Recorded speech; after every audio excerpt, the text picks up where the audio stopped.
L'apprenti loup de Claude Boujon.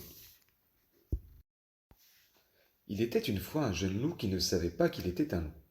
Il aimait voir voler les mouches et les papillons et s'entendait très bien avec les animaux des champs et des bois. Mais le jeune loup grandissait et ses compagnons commençaient à le regarder d'un drôle d'œil. Le soir, au bord de la mare, il y avait comme de l'inquiétude dans l'air. Même le mouton, qui était pourtant son meilleur ami, finit par lui dire d'un air gêné: Non, nous ne pouvons plus nous amuser ensemble.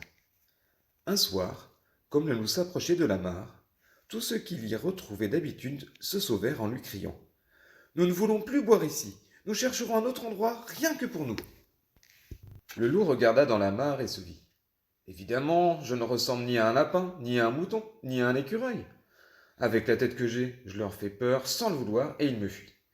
Eh bien, puisque c'est comme ça, à partir de maintenant, je vais leur faire peur exprès. Alors, il se mit à montrer ses crocs et à pousser d'affreux hurlements. Les petits lapins étaient épouvantés. Puis le loup, à son tour, connut une peur terrible. Il tomba dans un trou creusé par des chasseurs. C'était un piège. Les animaux de la forêt vinrent voir le prisonnier. Ils n'avaient plus peur de lui. Ne t'inquiète pas, lui dirent-ils. Nous te tirons de là.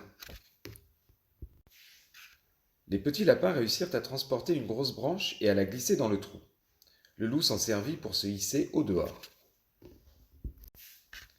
Te voilà libre, lui dit un vieux lapin plein de sagesse. Il faut maintenant que tu commences ta vraie vie. Va rejoindre les tiens au lieu de jouer à nous faire peur.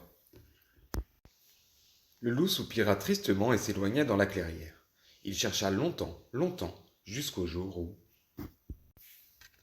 Là, à quelques mètres de lui, il crut se voir comme il s'était vu dans l'eau de la mare.